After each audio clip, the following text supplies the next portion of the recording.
ಪ್ರಕರಣ ಸಾರೋದ್ಧಾರ 39ನೇ ಶ್ಲೋಕ.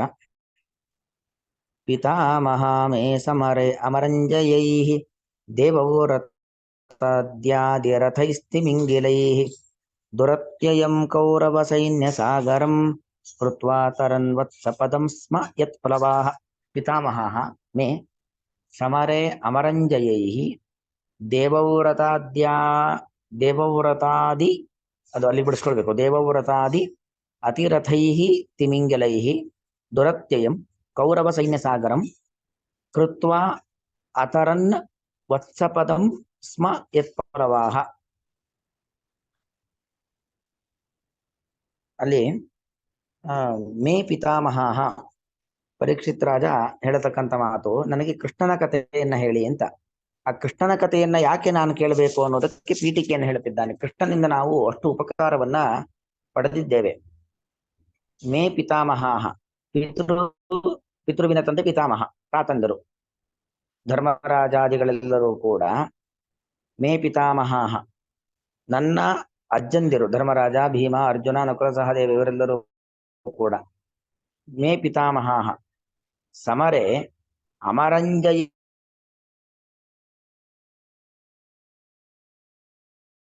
ದೇವವ್ರತಾದಿ ಅಧಿರಥೈಹಿ ತಿಮಿಮಿ. ಆ ಯುದ್ಧದಲ್ಲಿ ಎಂತೆಂಥವರಿದ್ದರು ಅಂದ್ರೆ ಅಮರಂಜಯರು. ಅಮರಾನ್ ಜೇತುಂ ಶೀಲಂ ಏಷಾಂತೆ ಅಮರಂಜಯಾಹ ತೈಹಿ. ಅಮರಾನ್ ಜೇತುಂ ಶೀಲಂ ಅಂದ್ರೆ ಅಮರಂಜಯರು ಅಂದ್ರೆ ಅಮರ ಅಂದ್ರೆ ದೇವತೆಗಳು. ದೇವತೆಗಳನ್ನ ಗೆಲ್ಲುವ ಸಾಮರ್ಥ್ಯ ಇತ್ತು. ಯಾರಿಗೆ? ದೇವವ್ರತ ಮೊದಲಾದವರಿಗೆ. ದೇವವ್ರತ ಅನ್ನೋದು ಭೀಷ್ಮಾಚಾರ್ಯರಿಗೆ ನಾಮಕರಣದ ಹೆಸರು. ಮೊದಲನ ಹೆಸರು ದೇವವ್ರತ ಅಂತ. ಅವರು ಭೀಷ್ಮ ಪ್ರತಿಜ್ಞೆಯನ್ನ ಮಾಡಿದ ಮೇಲೆ ಆಜನ್ಮ ಬ್ರಹ್ಮಚಾರಿಯಾಗಿರುತ್ತೇನೆ ಅಂತ ಏನು ಪ್ರತಿಜ್ಞೆಯನ್ನ ಮಾಡ್ತಾರೆ, ಆಮೇಲೆ ಅವರಿಗೆ ಭೀಷ್ಮ ಅಂತ ಹೆಸರು ಬಂದದ್ದು. ಅದು ಅವರಿಗೆ ಬಿರುದಿನ ನಾಮ, ಬಿರುದು. ಆದರೆ ಅವರ ನಾಮಕರಣದ ಹೆಸರು ದೇವವ್ರತ ಅಂತ. ಭಗವಂತನಲ್ಲಿ ನಿರಂತರವಾಗಿ ಆಸಕ್ತನಾದವನು, ಅದಕ್ಕೆ ದೇವವ್ರತ ಅಂತ ಹೆಸರು. ದೇವವ್ರತಾದಿ ಆ ಯುದ್ಧ ಭೂಮಿಯಲ್ಲಿ ಕೌರವ ಸೈನ್ಯ ಸಾಗರ ಇದೆಯಲ್ಲ, ಅದೊಂದು ದೊಡ್ಡ ಸಮುದ್ರ. ಕೌರವ ಸೈನ್ಯ ಸಾಗರಂ, ಕೌರವ ಸೈನ್ಯ 11 ಅಕ್ಷೋಹಿಣಿ ಸೇನೆ ಇರತಕ್ಕಂಥ ಒಂದು ಬೃಹತ್ ಸಮುದ್ರ, ಸೇನಾ ಸಮುದ್ರ.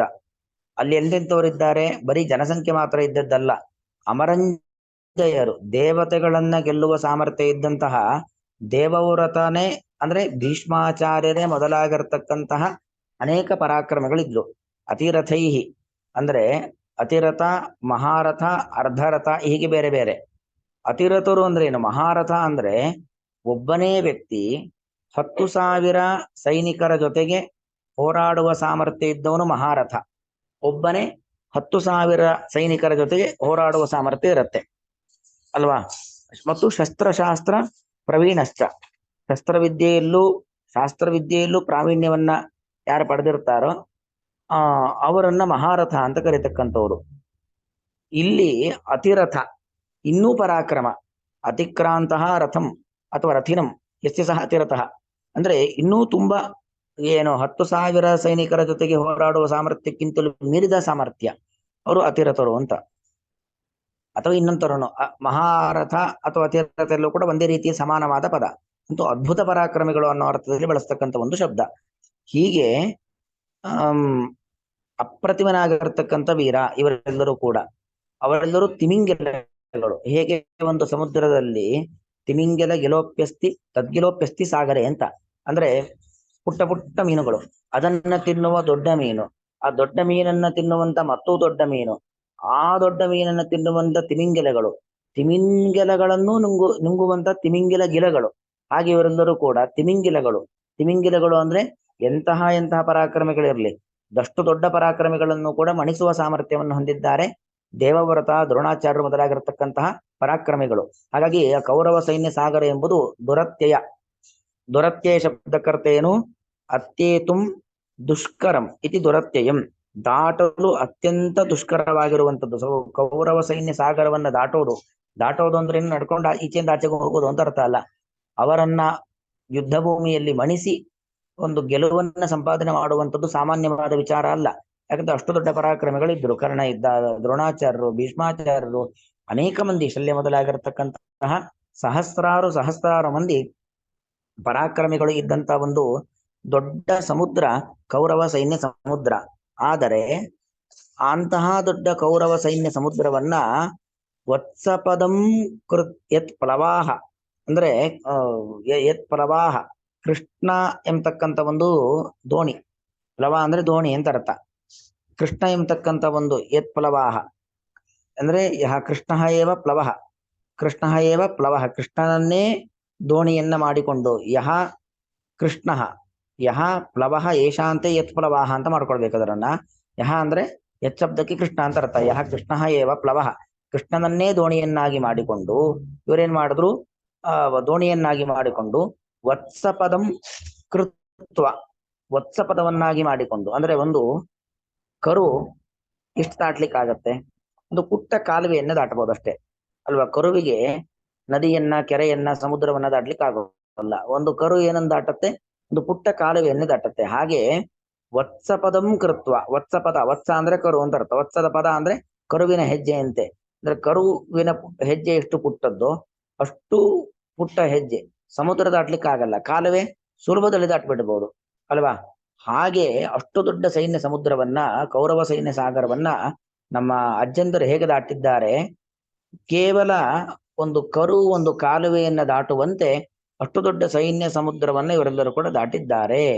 ಆ ದಾಟಿದ್ದಾರೆ ಅಂದ್ರೆ ನಮ್ಮ ತಾತಂದಿರು ಆ ಕುರುಕ್ಷೇತ್ರ ಯುದ್ಧದಲ್ಲಿ ಗೆಲ್ಲಿಕ್ಕೆ ಮುಖ್ಯವಾಗಿರತಕ್ಕಂಥ ಕಾರಣ ಅದು ಕೃಷ್ಣನ ಅನುಗ್ರಹ. ಅಂತಹ ಕೃಷ್ಣನ ಕಥೆಯನ್ನ ನನಗೆ ಹೇಳಿ ಎಂಬುದಾಗಿ ಇಲ್ಲಿ ಪರೀಕ್ಷಿತ್ ರಾಜಪೀಠಿಕೆ ಹಾಕುವಂಥದ್ದು. ನಮಗೆ ಗೀತಲು ಬಂದಿದೆ ಅಲ್ಲ 11ನೇ ಅಧ್ಯಾಯದಲ್ಲಿ, ಮಯೇವೇತೆ ನಿಹತ ಪೂರ್ವಮೇವ ನಿಮಿತ್ತ ಮಾತ್ರಂ ಭವಸವ್ಯಸ ಚಿನ್ನ. ನಾನು ಈಗಾಗಲೇ ದ್ರೋಣಾಚಾರ್ಯರು, ಭೀಷ್ಮಾಚಾರ್ಯರು ಎಲ್ಲರನ್ನು ಕೊಂದಾಗಿದೆ. ಮಯಾ ಹತಾಂಸ್ತಂ ಜಹಿ, ಮಯಾ ಹತಾನ್ ತ್ವಂ ಜಹಿ, ನನ್ನಿಂದ ಕೊಲ್ಲಲ್ಪಟ್ಟವರನ್ನು ನೀನು ಕೊಲ್ಲು, ಮಾ ವ್ಯಥಿಷ್ಠ, ನೀನು ಚಿಂತೆ ಪಡಬೇಡ ಅಂತ ಕೃಷ್ಣ ಹೇಳ್ತಾನೆ. ಅಂದ್ರೆ ಇವರ ಪ್ರಾಣವನ್ನ ನಾನು ತೆಗಿಬೇಕು ಅಂತ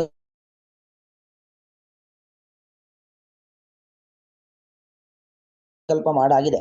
ಅದಕ್ಕೊಂದು ನಿಮಿತ್ತ ಮಾತ್ರ ಭವಸವ್ಯಸ ಚಿನ್ನ, ನೀನು ಸವ್ಯಸಾಚಿನಿ ನಿಮಿತ್ತನಾಗು, ಇವರ ಪ್ರಾಣವನ್ನ ತೆಗಿಬೇಕು ಎಂಬ ಸಂಕಲ್ಪ ನಾನು ಮಾಡಿ ಆಗಿದೆ. ಇವರಿಗಾಗಲೇ ಸತ್ತವರಂತೆ, ಅವರ ದೇಹ ಈ ಭೂಮಿ ಬಿಡಬೇಕು, ಅದಕ್ಕೆ ಮಾತ್ರ ನಿನ್ನ ಸಹಕಾರ ಬೇಕು. ನಿನ್ನ ಸಹಕಾರ ಅಂದ್ರೆ ಸಹಕಾರ ಅಲ್ಲ, ನೀನು ಕೆಲಸ ಮಾಡ್ಬೇಕಷ್ಟೇ, ನೀನು ಕೇವಲ ಬಾಣ ಪ್ರಯೋಗವನ್ನ ಮಾಡು ಎಂಬ ಅರ್ಥದಲ್ಲಿ ಇಲ್ಲಿ ಹೇಳುವಂಥದ್ದು ನಿಮಿತ್ತ ಮಾತ್ರಂ ಭವ ಎಂಬುದಾಗಿ.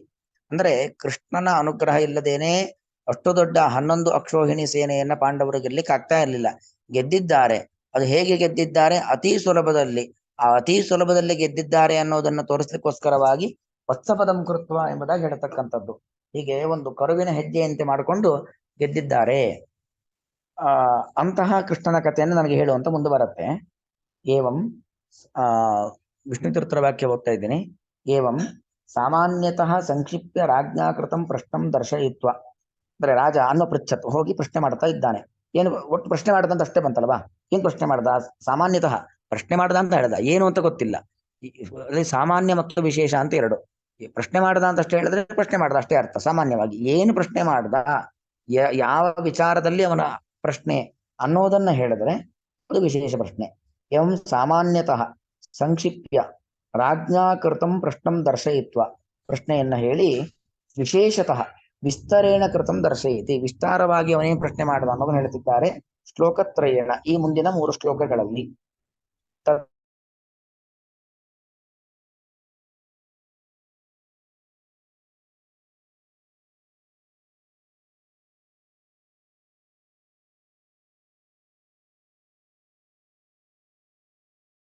ತತ್ರ ಆದೌ ಇಂದ್ರಿಯಾಣಾಂ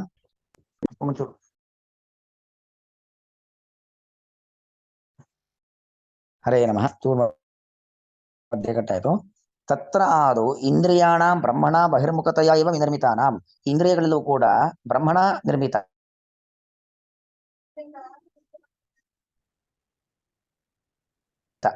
ಹೇಗೆ ನಿರ್ಮಿತವಾಗಿದೆ, ಬಹಿರ್ಮೊಳಗಿದ್ದ ಬಿಂಬನನ್ನ ಕಾಣಬೇಕು ನಮ್ಮ ಇಂದ್ರಿಯಗಳು. ಆದ್ರೆ ದುರಂತ ಏನು ಅಂತ ಇದ್ರೆ ನಮ್ಮ ಇಂದ್ರಿಯಗಳಲ್ಲೂ ಕೂಡ ಬಹಿರ್ಮುಖ, ಹೊರಗಿನ ಜಗತ್ತನ್ನ ಕಾಣ್ತಾ ಇರುತ್ತೆ. ತತ್ರ ಆದೌ ಇಂದ್ರಿಯಾಣಾಂ ಬ್ರಹ್ಮಣ ಬಹಿರ್ಮುಖತೆಯ ಇವ ವಿನಿರ್ಮಿತಾನಾಂ ವಿಷಯ ಧ್ಯಾನೇನ, ಈ ಹೊರಗಿರುವ ಪದಾರ್ಥಗಳು ರೂಪ ರಸ ಗಂಧ ಸ್ಪರ್ಶ ಇರತಕ್ಕಂತಹ ಪದಾರ್ಥಗಳೆಲ್ಲವೂ ಕೂಡ ವಿಷಯ ಪದಾರ್ಥಗಳು. ಇಂದ್ರಿಯಗಳು ಬಹಿರ್ಮುಖವಾದದ್ದರಿಂದಾಗಿ ವಿಷಯ ಪದಾರ್ಥಗಳ ಜೊತೆಗೆ ಸಂಪರ್ಕವಾಗತ್ತೆ, ವಿಷಯ ಪದಾರ್ಥಗಳನ್ನೇ ಧ್ಯಾನ ಮಾಡ್ತಾ ಇರುತ್ತೆ. ವಿಷಯ ಧ್ಯಾನೇನ ಬಹುದುಃಖ ಪ್ರಧಾನ, ಅದೆಲ್ಲೂ ಕೂಡ ಏನು ಮಾಡುತ್ತೆ, ಬಹುದುಃಖವನ್ನ ಕೊಡತ್ತೆ. ಬಹುದುಃಖ ಪ್ರಧಾನ ಮುಮುಕ್ಷು ವೈರಿಣಾಂ, ಮತ್ತು ಆ ಇಂದ್ರಿಯಗಳೆಲ್ಲವೂ ಕೂಡ ಮುಮುಕ್ಷು ವೈರಿ, ಯಾರು ಮುಕ್ತಿಯನ್ನ ಬಯಸುವವರು ಅಂತಿದ್ದಾರೋ ಅವರಿಗೆ ವೈರಿಗಳು ಇಂದ್ರಿಯಗಳೆಲ್ಲವೂ ಕೂಡ. ಮತ್ತು ದುರ್ಜಯಾನಾಂ, ಯಾಕೆ ಮುಕ್ತಿಯನ್ನ ಬಯಸುವವರು ಭಗವಂತನ ಧ್ಯಾನದಲ್ಲಿರಬೇಕು, ವಿಷಯ ಪದಾರ್ಥಗಳ ಧ್ಯಾನದಲ್ಲಿದ್ರೆ ಆಗೋದಿಲ್ಲ. ಹಾಗಾಗಿ ಮುಮುಕ್ಷುಗಳಿಗೆ ವೈರಿಯಾಗಿರುವಂಥದ್ದು ಈ ಎಲ್ಲ ಇಂದ್ರಿಯಗಳು.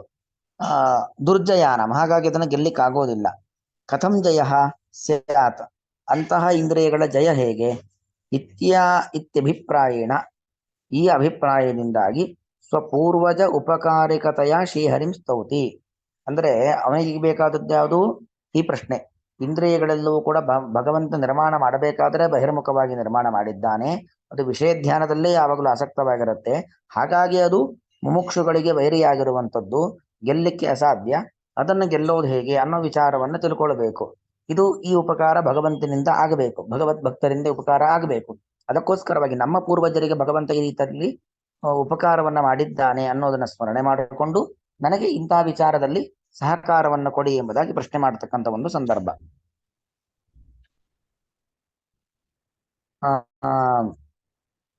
ಸ್ವಪೂರ್ವಜ ಉಪಕಾರಿಕತೆಯ ಶ್ರೀಹರಿಂ ಸ್ತೌತಿ ಪಿತಾಮಹಾಹ ಇತಿ. ಇಷ್ಟು ಶ್ಲೋಕಕ್ಕೆ ಪೀಠಿಕೆ. ಮುಂದೆ ಶ್ಲೋಕದ ಅರ್ಥ.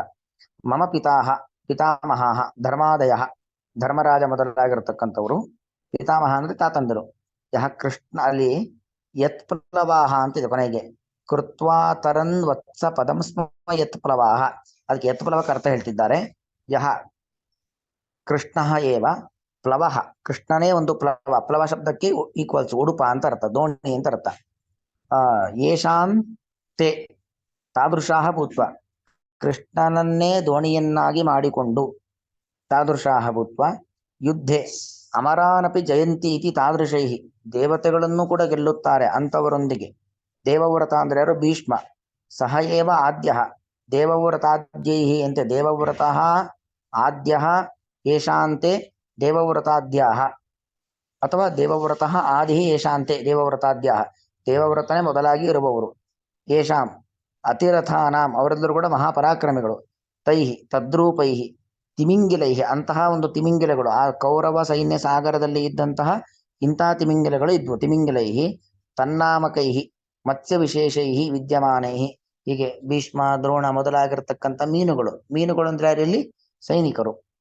ವಿದ್ಯಮಾನೈಹಿ ನಿರ್ಮಿತೈಹಿ ಇತ್ತೇತುಂ ಅಶಕ್ತಂ, ಅತ್ಯೇತುಂ ಅಶಕ್ತಂ, ಹಾಗಾಗಿ ಇದು ದಾಟ್ಲಿಕ್ಕೆ ಸಾಧ್ಯವಿಲ್ಲ, ಅಶಕ್ತವಾಗಿರುವಂಥದ್ದು. ಕೌರವಾಣಾಂ ಸೈನ್ಯಾಖ್ಯಂ ಸಮುದ್ರಂ, ಯಾವುದದು? ಕೌರವರ ಸೈನ್ಯವೆಂಬ ಸಮುದ್ರ. ಆದರೆ ಅಂತಹ ಸಮುದ್ರವನ್ನು ಕೂಡ ವತ್ಸಪದಂ ಕೃತ್ವ, ಅದಕ್ಕೆ ಅರ್ಥ ಏನು? ವತ್ಸಪದಂ ಕೃತ್ವ ಅಂದ್ರೆ ನಿರಾಯಾಸವಾಗಿ, ಆಯಾಸಂವಿನ, ಆಯಾಸವೇ ಇಲ್ಲದೇನೆ, ಅತರನ್ ಸ್ಮ ದಾಟಿದರಷ್ಟೇ, ಅತರನ್ ಸ್ಮ ಅತರತ್ ಅತರತಾಂ ಅತರನ್, ಅತರನ್ ಸ್ಮ ದಾಟಿದರಷ್ಟೇ. ಸಾಮಾನ್ಯವಾಗಿ ಸ್ಮ ಅನ್ನೋದನ್ನ ಲಿಟ್ಲಕಾಲ ಅಲ್ಲ, ಲಟ್ಲಕಾರದ ಜೊತೆ ಬಳಸುವಂಥದ್ದು, ಭೂತಾರ್ಥವನ್ನು ಕೊಡ್ಲಿಕ್ಕೋಸ್ಕರವಾಗಿ ಅಲ್ವಾ, ಭವತಿ ಸ್ಮ ಗಚ್ಚತಿ ಸ್ಮ ಅಂತ. ಆದರೆ ಇಲ್ಲಿ ಲಂಗ್ಲಕಾರದ ಜೊತೆಗೆ ಬಳಸಿದ್ದಾರೆ, ಒಂದು ವಿಶೇಷ. ಅತರನ್ ಸ್ಮ ದಾಟಿದರಷ್ಟೇ.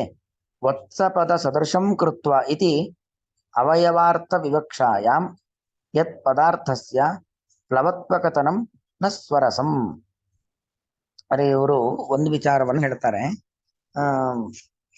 ಈ ವತ್ಸಪದ ಸದೃಶಂ ಕೃತ್ವ, ವತ್ಸ ಪದದಂತೆ ಮಾಡಿಕೊಂಡು, ಹೀಗೆ ಅವಯವಾರ್ಥ ವಿವಕ್ಷೆಯನ್ನ ಮಾಡಿಕೊಂಡ್ರೆ ಅಂದ್ರೆ ಕರುವಿನ ಹೆಜ್ಜೆಯಂತೆ ಮಾಡಿಕೊಂಡು ದಾಟಿದ್ರು ಅಂತ ಹೇಳ್ಬೇಕಾದ್ರೆ, ಯತ್ಪದಾರ್ಥಸ್ಯ ಪ್ಲವತ್ವ ಕಥನಂ, ಯತ್ಪದ ಕರ್ತ ಏನೋ, ಯತ್ಪ್ಲವಾಹ ಅಂತ. ಯತ್ ಅಂದ್ರೆ ಕೃಷ್ಣ, ಕೃಷ್ಣನನ್ನೇ ದೋಣಿಯನ್ನಾಗಿ ಮಾಡಿಕೊಂಡು ಅಂತ ಅರ್ಥ ಅಲ್ವಾ. ಅದು ಸ್ವರಸ ಅಲ್ಲ, ಅದಿಲ್ಲಿಗೆ ಬೇಕಾಗಿಲ್ಲ. ಯಾಕಂದ್ರೆ ಅಂದ್ರೇನು, ಕೃಷ್ಣನ ಅನುಗ್ರಹದಿಂದಾಗಿ ಕೌರವ ಸೈನ್ಯ ಸಾಗರ ಈಗಾಗಲೇ ಏನಾಗಿದೆ, ಒಂದು ಪುಟ್ಟ ಕರುವಿನ ಕರು ದಾಟ್ಲಿಕ್ಕೆ ಬೇಕಾದಷ್ಟು ಚಿಕ್ಕದಾಗಿದೆ.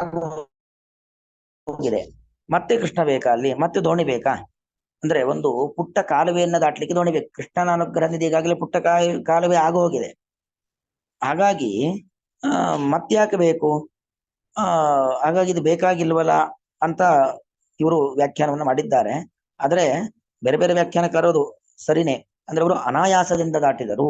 ಕೃಷ್ಣನ ಅನುಗ್ರಹದಿಂದಾಗಿ ಚಿಕ್ಕದಾಯಿತು, ಚಿಕ್ಕದಾದ ಮೇಲೂ ಕೂಡ ಅನಾಯಾಸದಿಂದಾಗಿ ದಾಟಿದರು. ಎಷ್ಟು ಅನಾಯಾಸ ಅಂದ್ರೆ ಒಂದು ಕರು ಒಂದು ಪುಟ್ಟ ಕಾಲುವೆಯನ್ನ ದಾಟುವಂತೆ ದಾಟಿದರು ಅನ್ನೋ ಅಷ್ಟು ಲೀಲಾಜಾಲವಾಗಿ ಕೌರವರ ಯುದ್ಧವನ್ನ ಗೆದ್ದರು ಅನ್ನೋದನ್ನು ತೋರಿಸ್ಲಿಕ್ಕೋಸ್ಕರವಾಗಿ ಆ ಪದ ಬೇಕು ಅನ್ನೋದನ್ನ ಹೇಳ್ತಾರೆ. ಮೂಲ ಭಾಗವತದಲ್ಲಿ ಇದ್ದಂತ ಪದವನ್ನ ಅಶ್ವರಸ ಅಂತ ಹೇಳೋದಷ್ಟು ಸರಿ ಅಂತ ಕಾಣೋದಿಲ್ಲ. ಹಾಗಾಗಿ ಅದು ಅಶ್ವರಸ ಏನಲ್ಲ, ಅದು ಯತ್ಪ್ಲವಾಹ ಎಂಬುವಂಥದ್ದು. ಅಂದ್ರೆ ಕೃಷ್ಣನನ್ನೇ ದೋಣಿಯನ್ನಾಗಿ ಮಾಡಿಕೊಂಡು ಅಂತ, ಕೃಷ್ಣನನ್ನೇ ದೋಣಿಯನ್ನಾಗಿ ಮಾಡಿಕೊಂಡು ಎಂಬತಕ್ಕಂಥ ಪದ ಅದು ಸರಿಯಲ್ಲ ಅಂತ ಇಷ್ಟು ಅಭಿಪ್ರಾಯ. ಅನ್ವಯ ಮೇ ಪಿತಾಮಹಾಃ ಸಮರೇ ಅಮರಂಜಯೈಃ ದೇವವ್ರತಾದಿ ಅತಿರಥೈಃ ತಿಮಿಂಗಿಲೈಃ ದುರತ್ಯಯಂ ಕೌರವ ಸೈನ್ಯ ಸಾಗರಂ ವತ್ಸಪದಂ ಕೃತ್ವ ಯತ್ ಪ್ಲವಾಹ ಅತರನ್ ಸ್ಮ.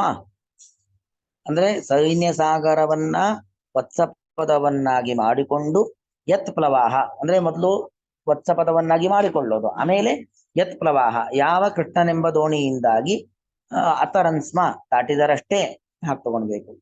ಪಿತಾಮಹ ಮೇ ಸಮರೇ ಮರಂಜಯೈಃ ದೇವೋರಥಾದ್ಯಾದಿರಥೈಸ್ತಿಮಿಂಗಿಲೈಃ ದುರತ್ಯಯಂ ಕೌರವ ಸೈನ್ಯ ಸಾಗರನ್ ಕೃತ್ವಾ ತರನ್ ವತ್ಸಪದಂ ಸ್ಮ ಯತ್ ಪ್ಲವಾಹ. ಶ್ರೀಕೃಷ್ಣಾರ್ಪಣಮಸ್ತು.